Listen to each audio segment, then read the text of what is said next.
Well, good morning. This is Simon Van. Calling Cat's Whisker Studio. You can go ahead now. I think you're all right out there, you know. Oh, let's hope so, anyway.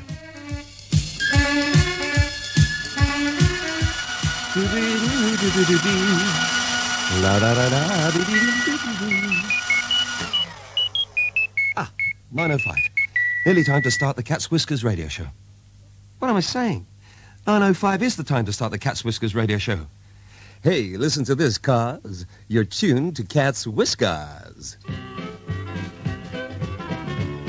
Yes, folks, it's 9:05, and we're going to start with a jive to keep things alive. Oh, bother. Slipped in that puddle again. It's no good. I'll just have to switch on the dryer again. See, the plumber lent me this great machine. I'm using it to dry up the last of the water. Well, we had a bit of a disaster yesterday. Sprung a leak and the house got just a little wet. Well, me, PJ, and one-man band, who you'll meet later, well, we sorted it out. Morning, everyone.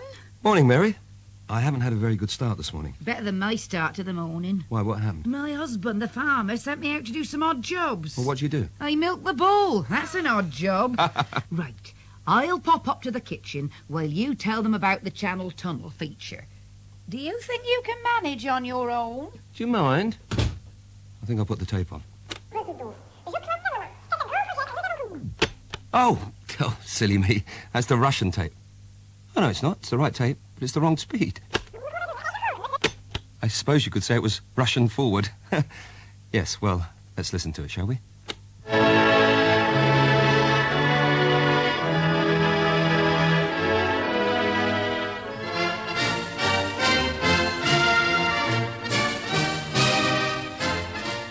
Monsieur le Président, je crois fermement que ce grand projet que nous avons conclu aujourd'hui sera jugé passionnant. That was Mrs. Thatcher speaking in French to the President of France to honour an historic decision. Britain and France will at last build a tunnel under the English Channel. The talking's easy, but what about the action? When the tunnel's finished in 8 years' time, it'll be the biggest in the world, over 50 kilometres long. And it won't be just one tunnel, it'll be 3. One going to France, the other to Britain, each of them carrying high-speed trains shuttling cars and lorries between the two countries.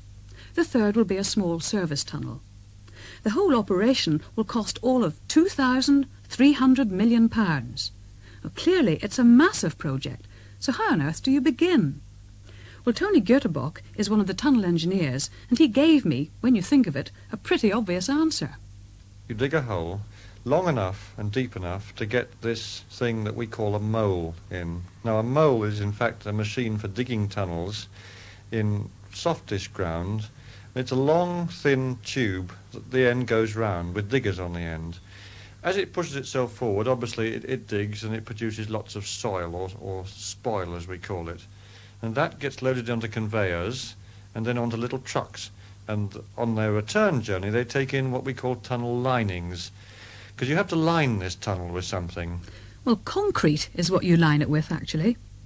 But rather than me ask Tony the questions, let's hear from some children at Bowden Church of England School in Cheshire. I'm going to whiz their questions to the engineer down at the Channel Tunnel. Here's the first one. What'll happen to the millions of tons of soil once they've been dug up? Some of it has to go on our terminal site behind Folkestone to make it level. And there's about 1 million cubic metres over. And we're going to put it behind a concrete wall so it won't pollute the sea. Then we'll landscape it and make it all proper at the end of it. The next question is something everyone wanted to know about. What happens if the tunnel cracks and there's a leak? Well, the answer is it won't. A British engineer called Colonel Beaumont, who started a tunnel under the channel about 100 years ago in 1880, he put no lining in at all because it wasn't necessary. And when they opened it up 10 years ago, it was still there, dry, it hadn't fallen in, and I think his machine is still down the end still. They didn't bother to go and look for it because they cut it halfway along. So it won't leak and it won't crack up. Well, that's good news. But here's another problem. What happens if the train breaks down? How will the passengers be rescued? Our trains will have a locomotive at both ends, and if one breaks down, the other one can still take the train out. If everything fails, as a last resort, then there's a little platform all the way along the tunnel, both tracks, and people can get out, walk along this platform into the service tunnel and get people out that way. Now, this question should interest everyone, especially those of you with pets. There are lots of animals with rabies in the continent. How are we going to stop them from getting into this country? The answer is we put a great big pit lined with concrete at the entrance with a little bridge that the train goes over. And there'll be infrared detectors and fences round that to stop them going in. We also intend to stop them wanting to go in because we're not going to have anyone drop rubbish in there. All the lavatories will be sealed, so there'll be no rubbish from there, and all the windows will be sealed. And we think with those two, we'll keep them out. Now, not everybody wants this tunnel. It'll cost an awful lot of money, and won't it mean the disappearance of all the Channel ferries? Others believe being an island cut off from Europe by sea helped keep Britain safe from invaders, from Napoleon of France 150 years ago to Adolf Hitler in Germany as recently as 1940.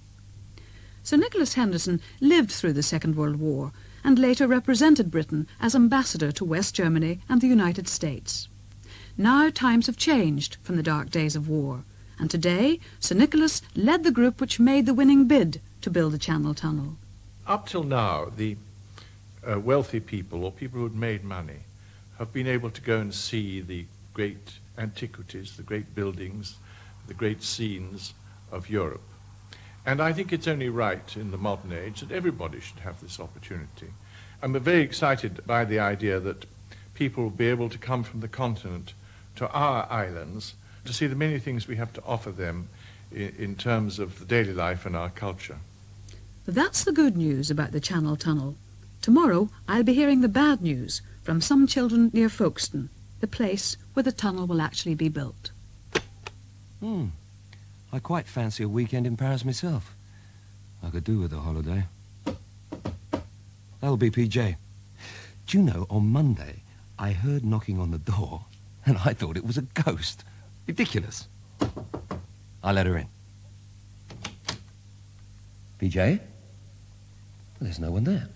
Boom! Oh, it's a ghost. All white and scary. It's me, PJ. Well, what are you wearing? Me white coat for working in the lab.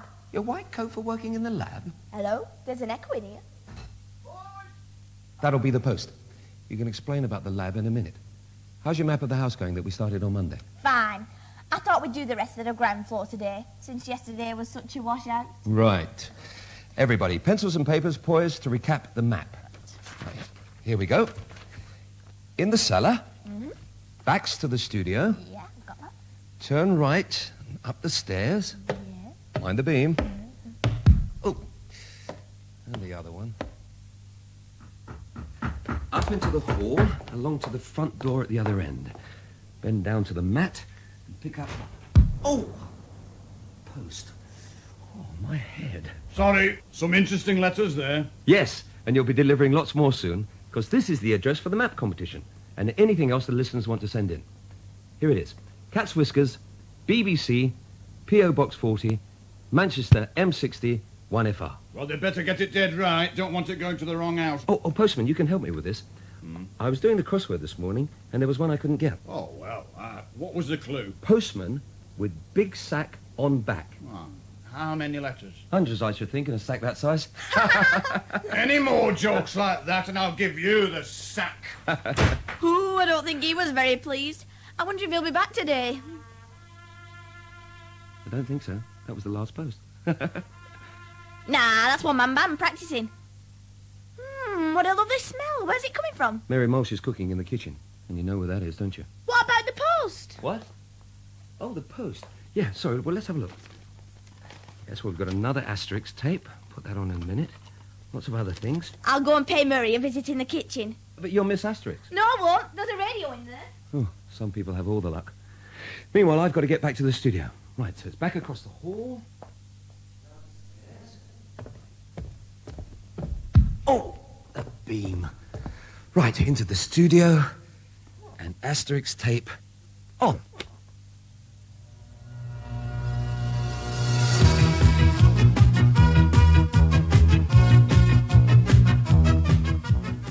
After being flattened by a menhir, Getafix the druid has lost his memory and can't remember how to make the magic potion that makes the Gauls invincible against the Romans. There is dismay in the Gaulish village. This is a nice mess, Asterix. That brute ceramics is as strong as I am. Getafix is in no state to make me any potion, and therefore our whole future depends on the big fight. Well, perhaps the druid will get his memory back, vital statistics. Now then, Getafix, listen. You must try to remember the recipe of the potion. Obelix, you go and fetch some ingredients in the cauldron. Who is this Getafix you keep going on about? Oh, just look at that fat man. Oh, he's priceless. Oh! Asterix, make him shut up or I'll take this cauldron and I'll... You already did, Obelix, remember? With a many... Right, Getafix. Just try adding ingredients to the cauldron and see if you can make a magic potion. Oh, what fun. Right, let's have a bit of this here. Oh, a sprig of that. A dash of the other. Chief, this looks hopeful. I think he remembers the formula. And do I put this in as well? Oh, well, if you like.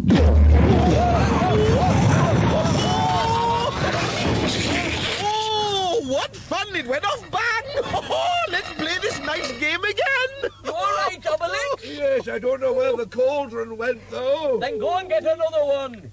And the experiments continue. Oh, so sorry. Nothing happened that time. It said Dad. Well, maybe he's done it. Let's take a look.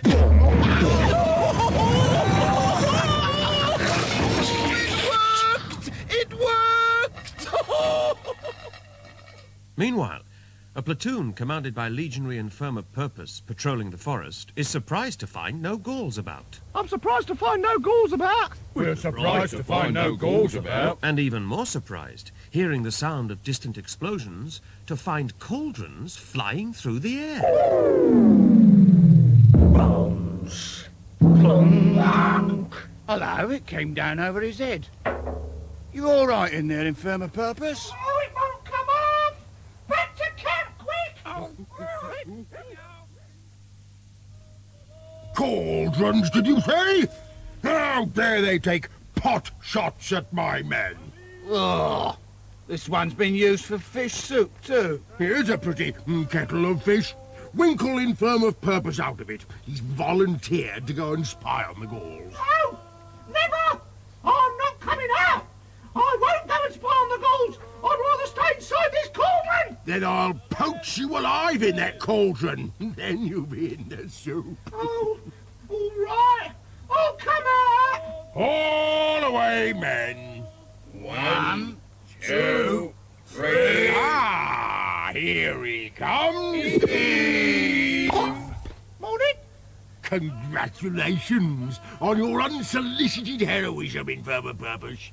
Off you go to spy on the Gauls. You can use this bit of hollow tree trunk for camouflage. Shortly afterwards, a piece of hollow tree trunk makes its way towards the sentries on duty at the camp gates. Hello. Here comes Infirm of Purpose, dressed up as a tree. Looking a bit sour. Must be a crab apple tree. Now to get into the forest! Asterix and Obelix are also out in the forest, in search of a Roman for their own purposes. You see, as that last batch of potion didn't explode, Obelix, it may be the right one, but we need a taster. And since there's a risk the taster might explode, we want a Roman, not a Gaulish villager. Dogmatics, heel, leave that tree alone. Hello? A running tree! Catch it, Obelix! I thought as much, a tree with a Roman inside it. Out with him, Obelix. 1, 2, 3. Morning. Don't hurt me. We're not going to hurt you. You're coming home with us to drink some soup. That's all. That's all? That's all. Here we are, then. Our village. Our druid. The soup. Drink up, Roman. Oh, look! He's gone all green. Oh, what fun! Right, let's make another potion. Oh, what a lovely time I'm having. And the unhappy infirm of purpose tastes potion after potion. They turn him successively. Salmon pink. Daffodil yellow. Red and yellow polka dots. Green and white stripes. Stop! I'm feeling off colour! Just try one last potion. Here, drink this. Oh, I'm feeling better. My rosy cheeks are back. I'm in the pink. Positively buoyant! Oh, he's floating right away! Gone with the wind! Chief vital statistic. This potion idea was just a flight of fancy. It's getting him somewhere, but us nowhere. We'll have to think of something else.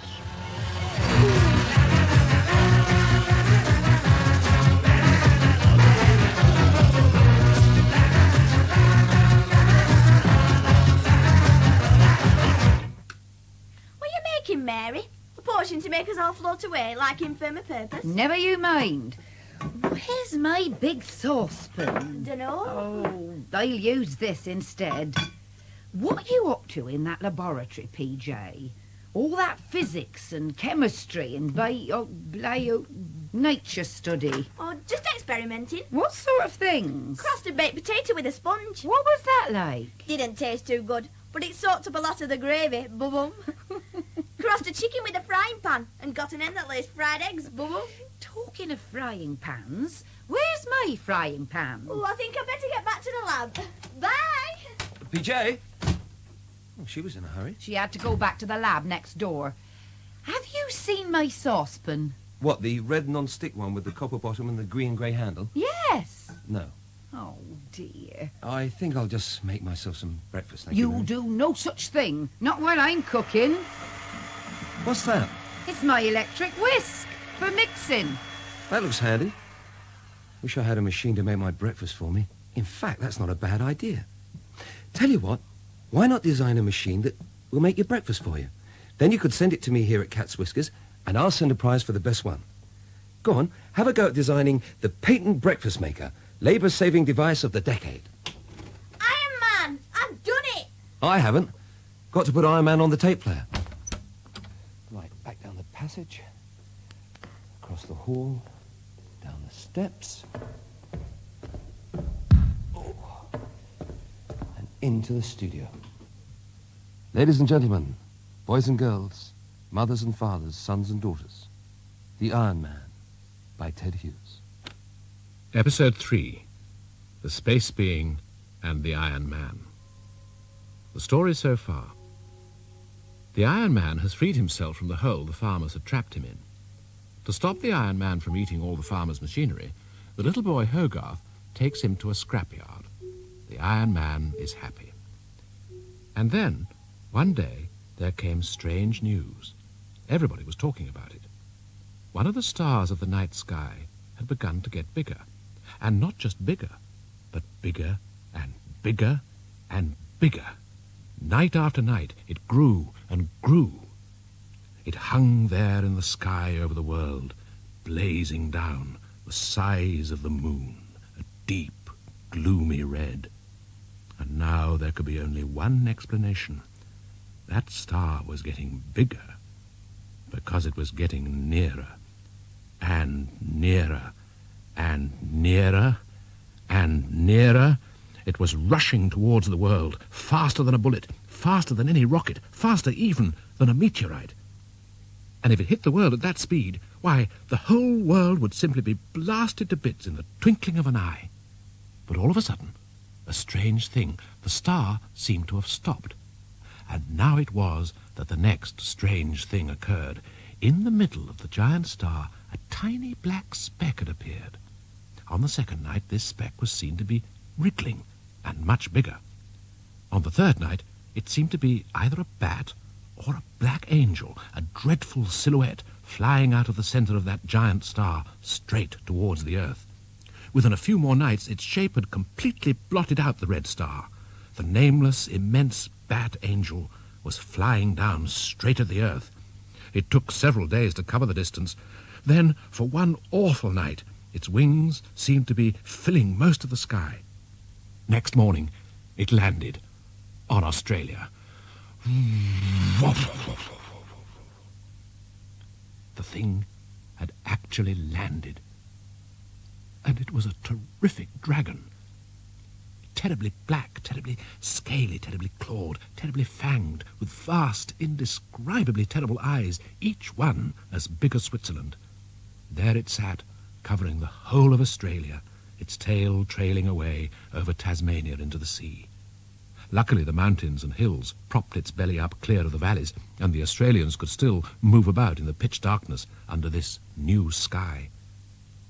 For a whole day, while the people of the earth trembled and wept and prayed to God to save them, the space-bat angel dragon lay resting, its chin sunk in the Indian Ocean, the sea coming not quite up to its bottom lip. But the next morning, early, its giant voice came rumbling round the world.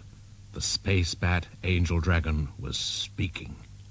It wanted to be fed, and what it wanted to eat was living things, people, animals, forests. It didn't care which, so long as the food was alive, but it had better be fed quickly, otherwise it would roll out its tongue longer than the Trans-Siberian Railway and lick huge swathes of life off the surface of the earth. It would leave the world looking like a charred pebble, unless it were fed, and fed quickly. Its voice shook and rumbled round the earth for a whole hour as it delivered its message. Finally it ended, and lay waiting. The peoples of the world got together. If they fed it, how could they ever satisfy it? It would never be full, and every new day it would be as hungry as ever. How can you feed a beast the size of Australia? No, they would not feed it. They would fight it. They would blast it off the face of the earth. Rockets, projectiles of all sorts, missiles and bombs, shells and flamethrowers, everything was tried. The smoke of the explosions drifted out over the Pacific like a black, crawling continent. The noise of the battle shook the world. Then the noise died down, and the smoke cleared. And the peoples of the world cried in dismay. The dragon was actually smiling. It was smiling as if it had been well tickled. And now the space-bat angel dragon spoke again. It gave the peoples of the world 1 week in which to prepare its first meal. If the meal was not ready in a week, then he would start on the cities and towns. The peoples of the earth began to lament. Now what would happen to them? The little boy Hogarth had heard all about this. He was sure the Iron Man could do something. Compared to the space-bat angel dragon, the Iron Man wasn't very big, of course. The Iron Man was only the size of a tall tree. Nevertheless, Hogarth had faith in the Iron Man. He visited the Iron Man in his scrapyard. "Oh, please," he asked, "please, can't you think of some way of getting rid of it? If you can't, then it's the end of us all." The Iron Man chewed thoughtfully at his favourite titbit, a juicy, spicy old gas stove. He shook his head slowly. "Please think of something," cried Hogarth. "If this space-bat angel dragon licks all life off the earth, that'll be the end of your scrap iron. There'll be no people left to make it." The Iron Man became still. He seemed to be thinking. Suddenly, his headlamps blazed red, green, blue, and white all at once. He stood up. In a great, grinding voice, he gave his commands. Hogarth danced for joy. The Iron Man had had the most stupendous idea. The Iron Man would go out as the champion of the earth against this monster from space. And that is the end of episode 3 of The Iron Man. And now, a Cat's Whiskers Newsflash.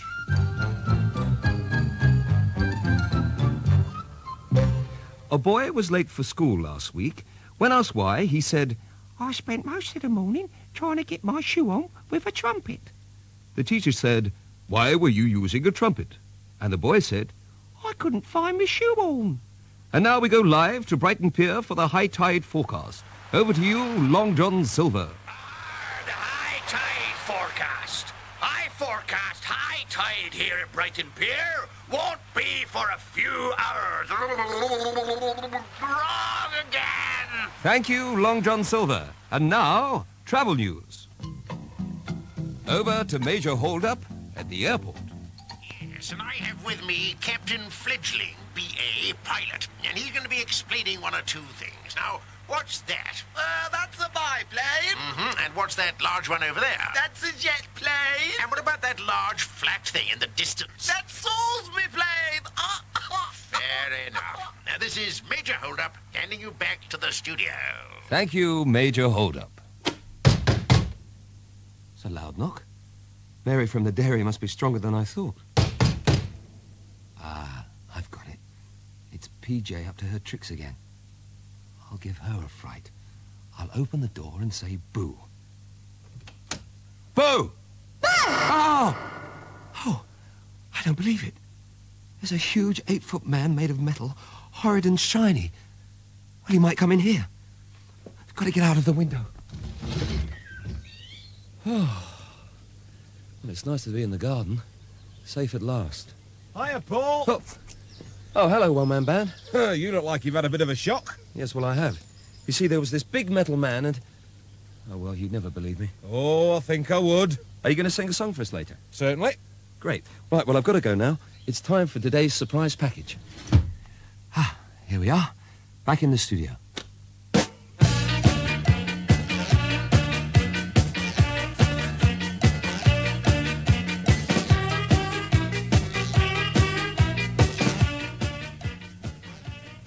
Mum won't let me keep a rabbit. She won't let me keep a bat. She won't let me keep a porcupine or a water rat. I can't keep pigeons and I can't keep snails. I can't keep kangaroos or wallabies with nails. She won't let me keep a rattlesnake or viper in the house. She won't let me keep a mamba or its meal a mouse. She won't let me keep a wombat, and it isn't very clear why I can't keep iguanas, jellyfish or deer. I can't keep a cockroach or a bumblebee.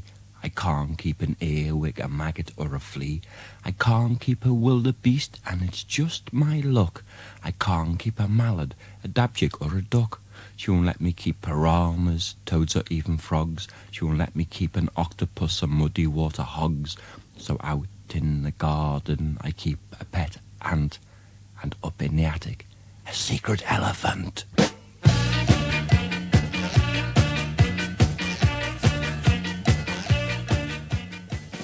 That was Brian Patton reading his own poem, Mum Won't Let Me Keep a Rabbit.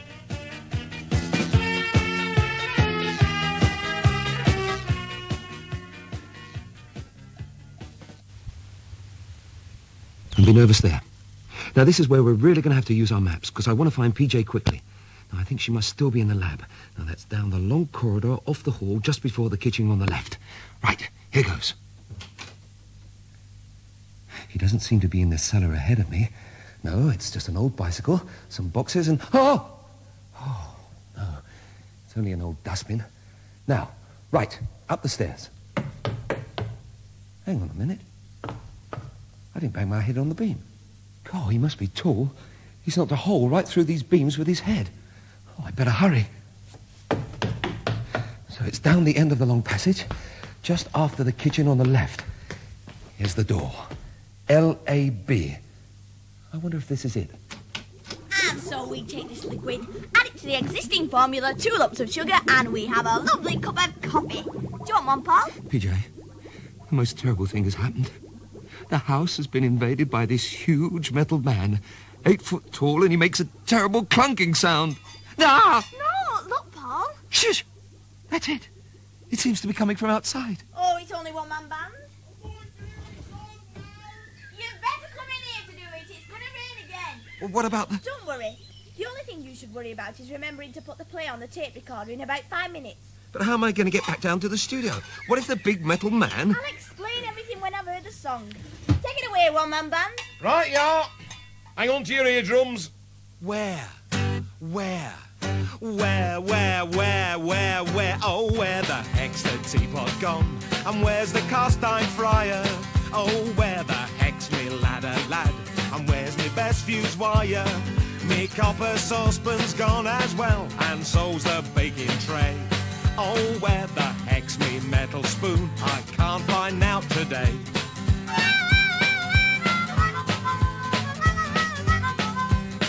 I am a useful person, I'm doing things all day. But how can I get on when all my tools have gone astray? I'm always busy fixing things, and cooking is a joy. But when I can't find what I need, it really does annoy. Where? Oh, where the heck's that bucket gone? And where's the pastry cutter? Where's that piece of drain pipe and that useful bit of gutter? Me spanner's done a runner now, who's taken that away? And where the heck's me blow lamp gone? I don't know what to say.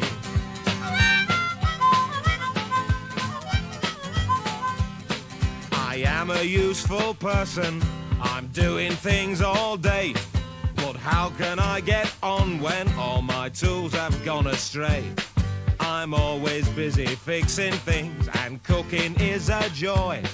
But when I can't find what I need, it really does annoy. Where? Oh, where the heck's the piney's gone? And where's the tatty peeler? Someone's nicked the handlebars off Grandma's old three-wheeler. The dustbin lid has gone as well, and so's the old French horn. The one that's done all this is gonna wish he'd not been born. The one that's done all this is gonna wish he'd not been born. Whoever's done all this is going to wish he'd not been born. Thank you, one-man band. My pleasure, Chuckle Butty. Now, look, PJ, this is very serious. I'm telling you, there's a metal man in this house, and I've got to find somewhere to hide. Try the cupboard. Cupboard, right, yes. Well, he's 8 foot tall, very strong, and he's standing in the cupboard. Run, PJ, quick. Through to the kitchen. No, wait, Paul. Mary. What are you two doing in my kitchen? There's this huge metal man, and PJ... Stop for nonsense. You don't want to worry about that. You want to worry about the fact that it's nearly time for the quiz and you're going to be late. Yeah, well, that's the trouble. I can't go down to the studio and put the quiz tape on in case the metal monster is still there. PJ. All right, I'll go. There, you see? And you wants to worry that all my saucepans is missing. I've so few I had to bake a cake in the freezer. Was it any good? The cake was dreadful, but the icing was great. Paul, pull yourself together. Switch on the radio so we can hear PJ introducing your quiz tape. Oh, dear. Oh, all right. I'll do it. And now, on Cat's Whiskers... It's quiz time. And today we've got a story for you to listen to. Except that this story doesn't have any words. You've got to listen to the noises and work out what's going on. Then when you've had a chance to think about it, we'll play you our version of the story with the words. But first of all, we're going to play you the story without the words. It's called Beware of the Dog.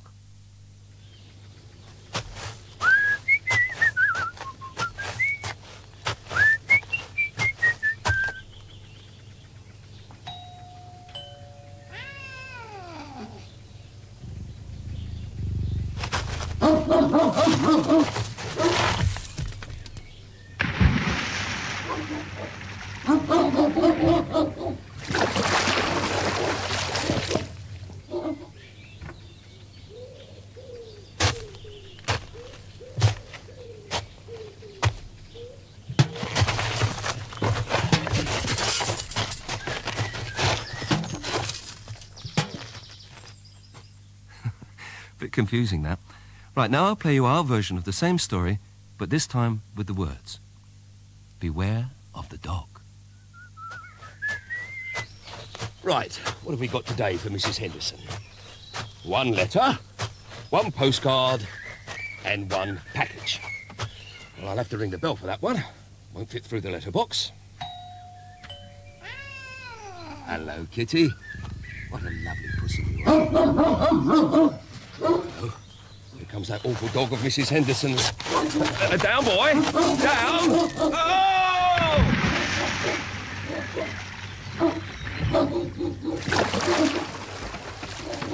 Boy, what is it? Postman, have you been frightening my dog again? What's that you've got there?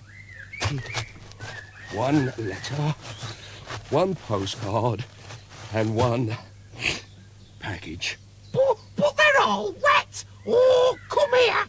I'll teach you to frighten me dog and get me post all wet. Where's my frying pan? Oh! Oh, take that, you scallywag!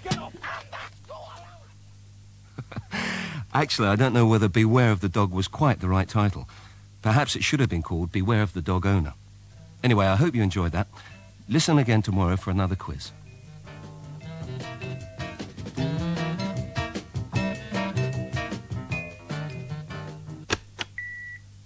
Oh, my cooking must be ready. No, Mary, that's my alarm reminding me to put the play on. The problem is I can't go back to the studio in case the metal man's still there. Oh, dear. I really wanted to hear that play. Well, I'll do it. But what if... He wouldn't dare. Oh, Mary, don't forget your rolling pin. I won't need that. I hope she's all right. She's a very brave woman. I was really looking forward to that play. I know. I'll listen to it on the radio.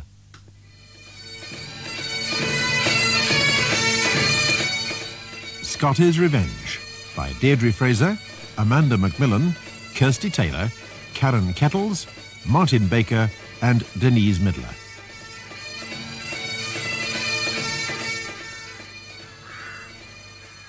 Hey, after you finish these tarties, how about coming to the pub for a wee dram? Hey, that's a good idea, McToot. Ah, you can. You're so modest. Splendid, Brigadier. Super potatoes. We've got the lot now in the back of the rolls. We're going to put the owner out of the crisp business, yeah.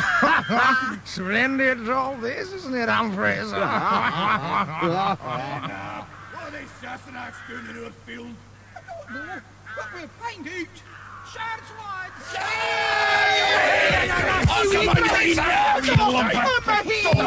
You one of them! I think it's time for a strategic withdrawal, Humphreys. Oh,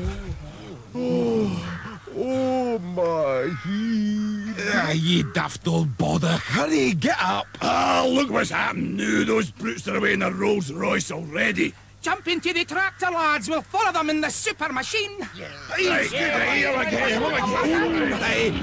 I ken what to do. We'll take a shortcut through the top gate.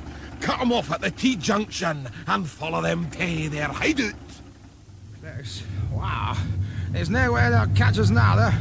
Right, Humphreys. Let's see the results of those potatoes. They're the best potatoes around, Brigadier. I'm jealous.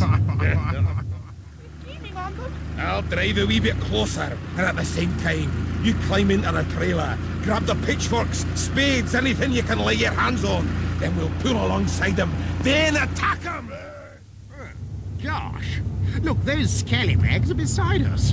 And they're in a tractor. How common. Oh, how common. Look what they're doing to us. Oh, help me! My hat's full over my face! We're going to crash!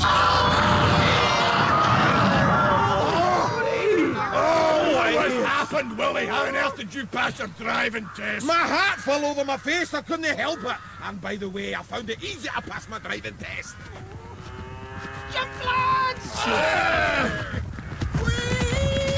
Oh, look at me! Grab its tail, lads!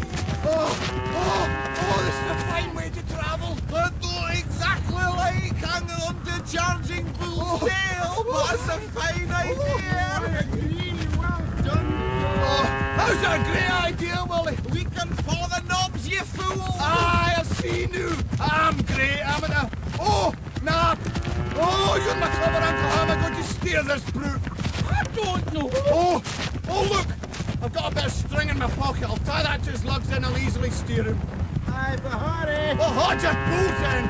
Look, these scallywags are coming into sight. Keep going, Jock. You're doing fine. Oh no! They're stopping! Jump, lad!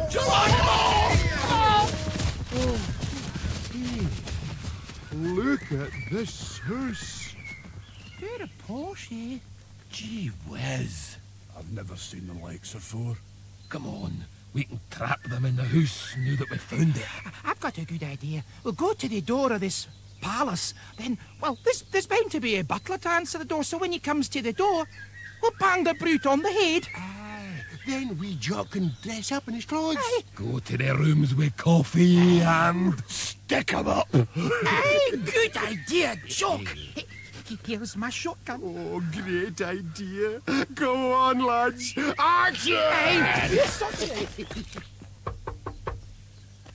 And who may you be, sir?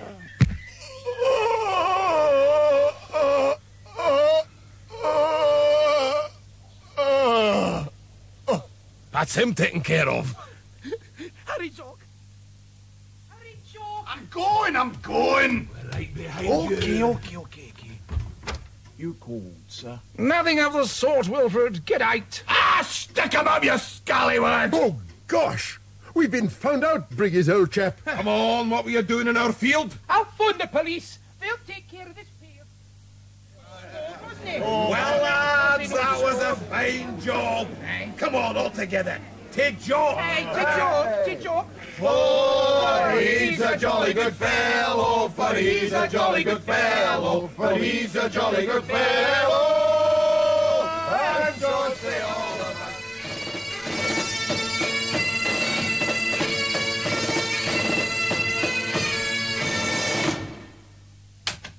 Oh, I enjoyed that play. Oh, sorry, Mary.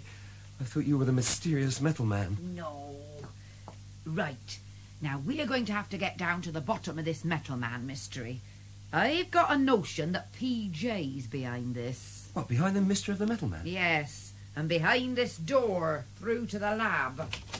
Ah!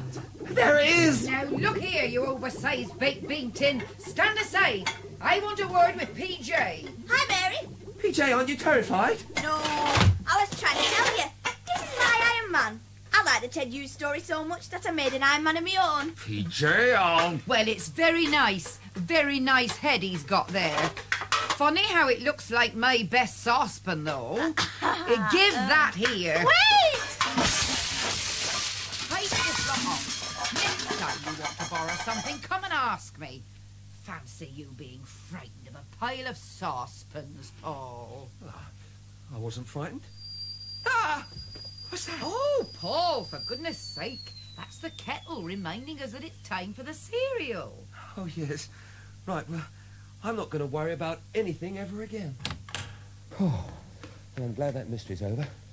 I don't have anything else to worry about. So, back to the studio to put on episode 3 of Dr. Jekyll and Mr. Hollins.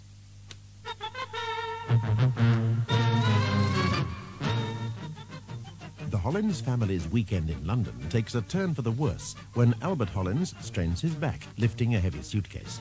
Albert, together with Henry, his son, discovers a doctor's surgery set back in the darkest corner of a gloomy Victorian cobbled courtyard. Dr. Jekyll, for such is the doctor's name, gives Mr. Hollins a prescription for his ailment. Next morning, leaving Emily, his wife, at the hotel, Albert calls in at a chemist shop before setting out with Henry for Buckingham Palace to see the march past after the trooping of the colour.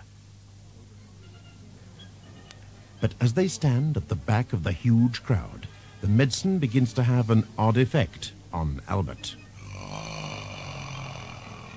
Went Albert, letting out a low, grunting moan. What did you say, Dad? Said Henry Hollins. Went Albert again. What's up, Dad? Hey, Dad, did you ever shave this morning?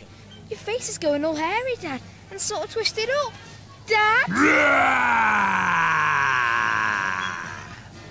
Pull your hat down over your eyes, Dad, so nobody can see you. Here, grab my hand. Come with me. We'll dodge right round the back of the crowd. When I say now, run like mad. Now! This'll do. We're all right here, Dad. Where are we, Henry? In St. James Park, by the lake. You can lift your hat up now if you like. There's nobody about. They're all still watching the parade, thank goodness. Oh, what's happened to me, son? What's happened to me voice? And look, just look at the back of my hands. They've all gone hairy. I'm afraid I've got some bad news for you, Dad. It isn't just your hands. Your face has gone all hairy as well. Good grief. What's become of me? I'm a laughing stock. My face feels like King Kong. It's that flipping chemist's fault. I don't think it's the chemist who's to blame. It is, lad. Just wait till I get my hairy dogs on him. He's given me the wrong prescription, that's what he's done. He's given me somebody's hair restorer. It needed rubbing onto somebody's bald head. Did that stuff not swallowing? No, Dad, you're wrong. Swallowing? Good heavens, son, I drank it down. You think I might have gone all hairy inside, too. I might even have a hairy heart. I'll spifflicate that chemist, Henry. I'll take him to court. I'll have him for every penny he possesses. It wasn't the chemist's fault, Dad, truly. It was Dr. Jekyll who gave you the wrong prescription, by mistake. He must have put your prescription back inside the drawer and given you the other one. The one belonging to his great-grandfather. Fizzing echoes, Henry. You've hit the nail on the head. Oh, my sainted stars. You know what this means, don't you? Yes, Dad. I'm not Albert Hollins any longer. I've turned into Mr. Hyde. It might not be all that bad, Dad. Not that bad. Not that bad. The real Mr. Hyde didn't stay Mr. Hyde forever. He turned back into Dr. Jekyll. Oh, can you swear to that? I'm positive, Dad. I think he kept changing from one to the other. I think he changed quite a lot of times. Oh, thanks very much, son. That's very reassuring. I mean, can you see me on a Saturday morning in the shopping precinct with your mother, running rampant through Woolies and the British Home stores? But he kept on drinking the mixture, Dad, did Dr. Jekyll. Perhaps you'll gradually go back to normal if you don't drink any more. Me? Drink any more? Is it likely? I'll tell you where this evil jollop's going, Henry, as far as I can chuck it into that lake. Here goes! Good riddance to bad rubbish. Dad, we can't stay here. The parade's over. Oh, we can't hardly move from here either. We can't get back to the hotel. I mean, can you see a bus conductor in his right mind letting me loose on his top deck looking like this? There's a little island over there, in the middle of the lake. Why don't you wade out there and keep out of sight while I go back to the hotel? No, I mean, for the time being, if it's all the same to you, I'd rather your mother was left in ignorance regarding my condition. I wasn't thinking of Mum. I was thinking of asking Mr. Perkins. Well, what could he do? Well, if he's got a car, he could fetch it in and drive you back to the hotel. Oh, good idea, son. Only, if you are going to hide out on the island, you better get out there now. There's people coming into the park. I'm on my way, lad. As soon as I can get me shoes and socks off. There. That's it. And I'll roll my trouser bottoms up. How's that? And into the water. Suffering up, Miss Henry. It's freezing cold. I'm on my way. Get out of the road, ducks. Oh, it's a fine Diamond Days weekend this one's turning out to be. The top half of me a hairy monster and the bottom half soaked to the skin. I'll either come down with the flu or end up in a menagerie. Get out of the way, ducks! The steeple bell says good night, sleep well. Perkins! Oh, hello, young Henry. I thought you and your dad were out hitting the high spots. Do you want your room key? No thanks, Mr. Perkins. I've only come back because I didn't know where else to go. Oh, what is it, lad? It's my dad, Mr. Perkins. Why, what's wrong with him? He's... Can you keep a secret, Mr. Perkins? Oh, I'm a hotel porter, son. If I can't keep a secret, nobody can. It's about my dad. He's turned into a hairy monster. No, he can't have done. Seems such a amiable sort of chap. Are you sure there hasn't been some mistake? I only wish there had. It was that doctor I took him to see last night. His name was Dr. Jekyll. He gave Dad some mixture to take that's turned him into Mr. Hyde. Ye gods and little fishes, lad. Well, where is he now? He's hiding in some bushes on our little islands in St. James Park. Can you come and help me rescue him? Oh, what is it that you want me to do? Have you got a car? Oh, I've got the escort, yeah, but you see, If we could just go back there and bring him to the hotel. He's afraid to show himself in public. He's all hairy and horrible. Oh, well, I was about to say, Henry, that I've got the wheels, but what I haven't got is petrol. I'm broke, mate. Look, 5 minutes, Henry. Just you wait over there behind that bookstand.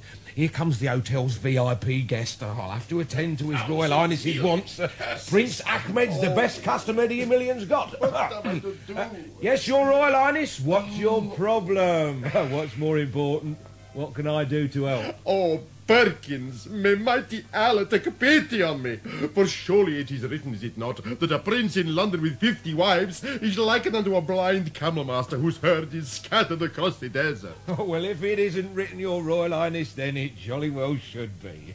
Now, what's your problem? To put it into a, how do you say, a coconut husk. I believe Your Royal Highness means a nutshell. Aye, verily. To put the matter into a nutshell, my problem is as thus, Perkins. One half of my harem wishes to pay a cultural visit to your Windsor Castle. The other half of them are desirous of witnessing Tottenham Hotspurs play West Ham. There is an air-conditioned coach at their disposal, but in the name of Allah, I cannot chop the vehicle in half. Leave it to me, Your Royal Highness. I'll get our doorman Rayburn to sort that one out for you. And Mr. Rayburn! Yes, Mr. Perkins? What's the word on His Royal Highness's coach? Oh, it's on the car park now, Mr. Perkins. Sopwith the driver is having a lemon tea and a Danish pastry in the coffee shop. Tell him the coach is cancelled, Rayburn. Cancelled, Mr. Perkins? Cancelled, Perkins? But... Never fear, Your Royal Highness. I know what I'm about. Cancelled, Mr. Rayburn, as of now. Inform Sopwith that he's got the afternoon off. Then, as soon as he gets his vehicle off the forecourt, call up a dozen black cabs from off the rank. A dozen taxis, Mr. Perkins? What, all at once? Do as I say, Mr. Rayburn. Chop, chop. Oh, dear. There you are. How's that, Your Royal Highness? You can load 25 of your good ladies into half a dozen taxis and shoot them out to Windsor, while the other 6 cabs convey the rest of them to Upton Park. Allah be praised, Mr. Perkins. You have the wisdom of a Solomon. May the Prophet heap rewards in plenty upon your head, and may you one day sit on his right hand. Meanwhile, please accept this small gratuity with my grateful thanks. Thank you, Your Royal Highness. The first 4 cabs are ticking over, Mr. Perkins. 6 more lined up on the road, and the final 2 are on their way. Well done, Rayburn. Quickly, ladies, this way. Come on, who's here? Chopper. Come on. Henry, over here. What is it, Mr. Perkins? Transport problem solved, young Hollins. Look what His Royal Highness has just bung me. A tenner. We'll get some petrol in the escort's tank, and we're on our way. What's that, Mr. Perkins? Oh, thunder, lad. We're in for a spot of rain. Come on. Oh, can't we go any faster, Mr. Perkins? I'm afraid not, Henry. Not in this traffic.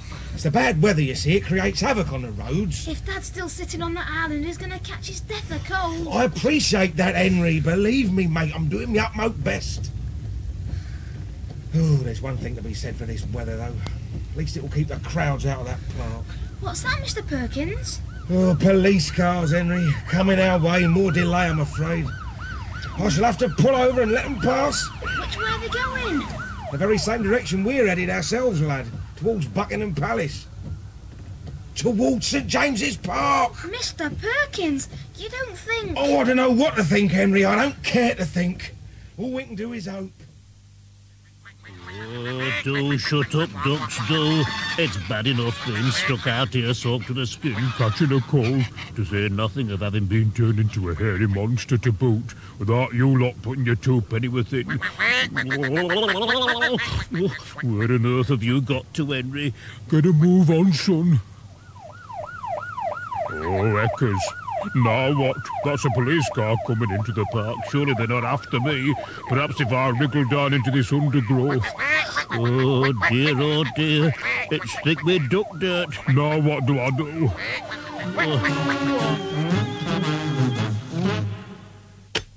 I've a horrible feeling those police are after Mr. Hollins. Well, we'll find out tomorrow. Well, that's about it from Cat's Whiskers for today. It's been quite a day, hasn't it? For tomorrow, you'll need your map for more house exploring, 2 beakers, plastic if possible, and a newspaper. Oh, I don't believe it. The light bulb's gone in here. Well, not to worry, I'll change it. Now... Oh! What was that? Oh! Look, I'll see you tomorrow. If I can get the light working by then. Oh! Oh!